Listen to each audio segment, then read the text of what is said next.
Legally, if you have 5 or more people working within your business, you have to document any significant findings of your risk assessment, including the hazards involved in the task, who may be harmed and how, and what you are doing to control the risk. We have covered how to do this in our previous videos, so if you're new here and have decided to start your risk assessment journey pretty much at the end, it may be worth taking a look at some of our previous videos on risk assessment in the link below. Just make sure you subscribe to our channel before you do that though. So by this point in your risk assessment journey, you're probably left with about 100 tables which look something like this. And this is likely something you've seen before at some point in your career. A big old stack of risk assessments that you're expected to read and sign. Now, I want you to be totally honest here and hit the dislike button if you've ever actually sat and read a full suite of risk assessments for a task word for word. I want to point out at this stage that anyone who's clicked the dislike button is a liar, because nobody has. The key is in how the legislation is worded. You have to document the significant findings. Your risk assessment currently documents every hazard and every countermeasure from paper cuts through to work at height. Not all of these findings are significant, and it's basically information overload for anybody who's going to read it. Risk assessments aren't really for people to read. They're a management tool to identify and control hazards to keep people safe, particularly the significant hazards we encounter through our work. Although they are part of our communication strategy, and you should get operatives to acknowledge them and sign them to prove your legal compliance, you should also make sure communication of the significant hazards and controls is better than giving someone a stack of paper.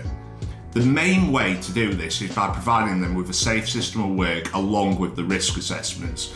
Safe systems of work are sometimes referred to as method statements or safe operating procedures. However, they are essentially a step-by-step guide on how to complete a task safely, as well as define a sequence of operations for completing the task. It should also integrate controls identified from the risk assessment into the sequence. For example, a sequence of operations for driving a car from a purely operational perspective may go something like this. Open a door, enter the vehicle and close the door, put the key in the ignition, press the clutch and turn the key, put the car into gear, remove the handbrake, press the accelerator pedal and drive away, etc. However, a safe system of work would integrate control measures from the risk assessment, so it may look something like this. Complete a daily vehicle check, including checks on fluid levels and tyre pressures. Open the door and enter the vehicle and close the door. Put on your seatbelt, put the key in the ignition, press the clutch and turn the key. Put the car into gear, check your surroundings to ensure that there are no vehicles, pedestrians or other obstructions. Use the indicator to notify people of your direction of travel. Remove the handbrake, press the accelerator and drive away, etc. This is a relatively basic example. However, hopefully you will see how to integrate controls of significant hazards, in this case collisions caused by accidental operation or mechanical failure, and much better communicated using a safe system of work than in the risk assessment itself. Development and communication of safe systems of work are a legal requirement, so this is something that we absolutely have to do. However, there are other ways to communicate significant hazards in addition to the safe system of work, including inductions, toolbox talks, safety briefings and notice boards. By using a range of communication methods, you're likely to ensure the control measures are implemented effectively and are effective in stopping hazards from harming people. Ultimately, your risk assessment is a plan of how you will carry out the work safely, and as we all know, plans don't always go well to plan. Your risk assessment may appear fantastic on paper, however in practice control measures you have put in place may not be as effective as your assessment may suggest. Tens of thousands of accidents happen every year which are reportable to the HSE under RIDDOR. In short, RIDDOR reportable accidents are at the more severe end of the accident spectrum and include nasty things like broken bones, hospitalisation for more than 24 hours, penetration of the eye and scalping. Now, although I haven't gone through every single reportable accident in writing this script, I would assume that a large portion of the 61,000 RIDDOR reportable injuries outlined in the HSE's 2021-2022 reporting period had risk assessments associated with the task and thus had applied control measures to keep people safe. However, as is clear from the fact that these accidents happened, these controls failed, and thus the risk assessment was not suitable or sufficient. By considering and applying control measures in the order specified in the Principles of Prevention, you are off to a good start in applying the most effective control measures possible, and your risk assessment will be more effective by using that tool. However, that doesn't mean that the controls can never be defeated by the hazard, and it certainly doesn't mean that there isn't or never will be scope for improvement. This is particularly true when our assessments are relying on controls which are lower down the hierarchy of controls, such as administrative and PPE controls. Rules can be broken, processes can be ignored, shortcuts can be taken, and PPE can be removed. In addition, a workplace is an ever-changing place. We update our procedures, tools and materials regularly to improve the quality of our products and services and the efficiency in which we can provide these to our customers. It is easy to overlook the fact that changes can introduce hazards which are not recognised or controlled by our risk assessments.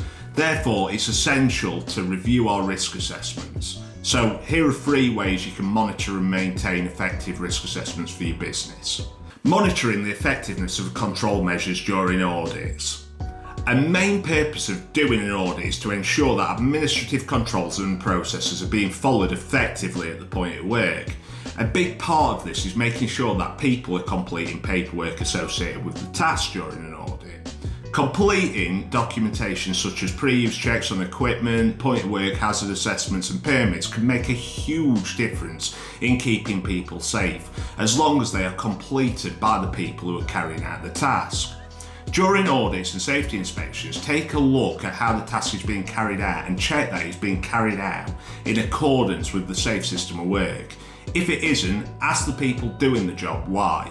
At the start of this absolute saga of risk assessment content, I spoke about the importance of keeping people involved when you're putting together risk assessments.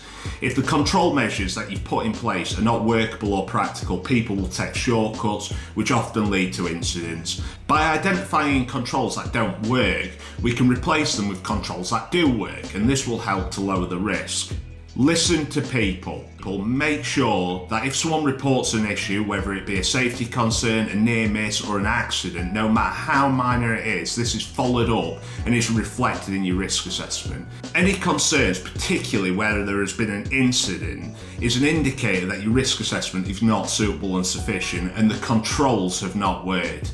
If an issue is raised, your risk assessment should be the first port of call in addressing the issues, and you should review this and add additional controls where required. Periodic reviews.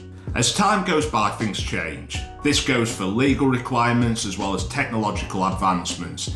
In a year's time, the law may have changed and you may be required to do things that you're not currently expected to do. Similarly, control measures that may seem out of reach may be readily available and cost effective in a year's time. All risk assessments should be reviewed at least annually to make sure that they're kept up to date and to ensure that you're doing everything that you should be doing to protect your staff and maintain the legal compliance for your business. In addition, the task itself will change over time, and with change comes different hazards and different controls required to manage the risk. You should ensure that whenever a task changes, you complete a full review of your risk assessment to ensure that it remains compliant. So, I'm sure you're all devastated to hear that this is the end of our epic soiree into the world of risk assessment. At least for a little while. However, if you like keeping up to date with the world of health and safety and watching practical videos on how to manage safety within your business, why not subscribe to our channel?